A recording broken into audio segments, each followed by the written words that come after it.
போலீசாரும் சுகாதார அதிகாரிகளும் ஆள்மாறாட்டம் செய்து மேற்கொண்ட சோதனையில் சிலாங்கூர் பூச்சோங்கில் போலி பெண் மருத்துவர் ஒருவர் கையும் களவுமாக பிடிபட்டார். தாமான் பூச்சோங் பிரீமாவில் ஒரு கடையில் நீண்ட காலமாகவே 20 வயது மதிக்கத்தக்க அந்த உள்ளூர் பெண் தன்னை நாடி வரும் நோயாளிகளுக்கு பல் மருத்துவம் பார்த்து வந்துள்ளார். அதிகாரிகளின் கண்களில் வண்ணை தூவும் நோக்கில் தனது கடையை உடலில் துளையிட்டு தோடு வளையம் போன்ற அணிகலன்களை மாட்டும் சேவை மற்றும் கண்ணிமை நீட்டிப்பு சேவை மையம் என பதிவு செய்துள்ளார். ஆனால் உள்ளே நடப்பதோ சட்டவிரோத பல் மருத்துவ சேவை. 2018 பல் மருத்துவ சட்டத்தின் கீழ் முறையாக பதிவு பெறாமல் பல் மருத்துவம் நடப்பதாக பொதுமக்கள் கொடுத்த புகாரை அடுத்து இந்த அதிரடி சோதனை நடத்தப்பட்டது.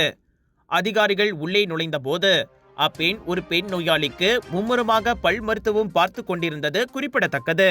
தான் உண்மையிலேயே சான்றிதழ் பெற்ற பல் மருத்துவர் என சுற்றுவட்டார மக்களை நம்ப வைப்பதற்காக பல் சிகிச்சைக்கான கருவிகளையும் உபகரணங்களையும் கணக்கச்சிதமாக அவர் பயன்படுத்தியுள்ளார். இதனால் குறைந்த விலையில் அவரின் சிகிச்சையை நாடி செல்வோருக்கும் சந்தேகம் வருவதில்லை. அதிகாரிகள் கேட்டபோது சுகாதார அமைச்சின் கீழ் தனியார் பல் மருத்துவ கிளினிக்காக பதிவு செய்த சான்றிதழ் எதனையும் அவரால் காட்ட முடியவில்லை. இதையடுத்து அந்த சட்டவிரோத நடவடிக்கைக்கு பயன்படுத்தப்பட்ட அனைத்து பொருட்களும் பறிமுதல் செய்யப்பட்டு போலீசிலும் புகார் செய்யப்பட்டது.